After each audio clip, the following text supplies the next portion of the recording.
তাদের শরীরে দুইটি দাগ আছে, ওই শরীর কখনো জাহান্নামে যাবে না, সে অবশ্যই জান্নাতে যাবে। হাদিসটি সহিহ তিরমিজির 1669 নম্বর হাদিস এবং সহিহ আত-তারগিবের 1376 নম্বর হাদিস।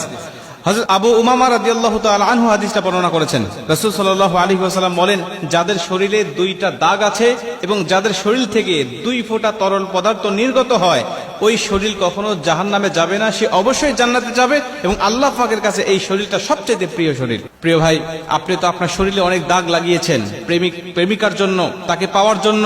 শরীর কেটে দাগ করেছেন, অ্যাসিড দিয়ে প্রেমিকার নাম লিখেছেন, বিভিন্ন ভাবে আপনার শরীরে দাগ লাগিয়েছেন, কিন্তু দেখেন আল্লাহকে খুশি করার জন্য এই দুইটা দাগ আপনার শরীরে কখনো লেগেছে কিনা, বা আল্লাহর প্রিয় বান্দা বান্দি হওয়ার জন্য এই দুইটি দাগ আপনার শরীরে লাগানোর প্রয়োজন আপনি মনে করেছেন কিনা।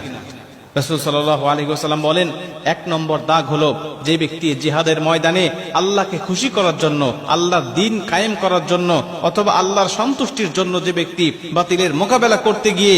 শত্রু পক্ষের আঘাতে তার শরীরে ছোট্ট একটা দাগও যদি বসে যায়, এই দাগটা কিয়ামতের ময়দানে সুপারিশ করে, বা এই দাগটা থাকার কারণে কিয়ামতের ময়দানে আল্লাহ পাক তাকে জান্নাতে দিয়ে দিবে। প্রিয় ভাই, এজন্য আল্লাহ রাব্বুল আলামিনের জমিনে, আল্লাহর জমিনে আল্লাহর দ্বীনকে বাস্তবায়ন করার জন্য যাদের শরীরে দাগ লেগেছে, যাদের শরীরে কোনো চিহ্ন বসে গেছে, মনে করবেন যে আল্লাহ পাক আপনাকে জান্নাতি বলে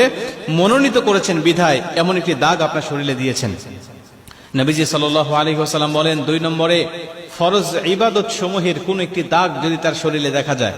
যেমন যদি কোনো ব্যক্তি ফরজ ইবাদত করতে গিয়ে, যে কোনো ফরজ ইবাদত করতে গিয়ে ওই ইবাদতের কোনো চিহ্ন যদি তার শরীরে বসে যায়, নামাজ পড়তে পড়তে সেজদা দিতে দিতে কপালে তার কালো দাগ বসে গেছে, পায়ে তার বিভিন্ন ভাবে কালো দাগ হয়ে গেছে, শরীরে অঙ্গ প্রত্যঙ্গে নামাজ পড়ার কারণে বা অন্য কোনো ফরজ ইবাদত করার কারণে কোনো না কোনো দাগ বা চিহ্ন তার শরীরে বসে গেছে, নবীজি বলছে এই দাগটা বসে যাওয়ার কারণে মন খারাপ নয়, কষ্ট নয়, বরং তুমি খুশি হয়ে যাও যে আল্লাহ পাক তোমাকে জান্নাত দিবে বলে মনোনীত করেছে।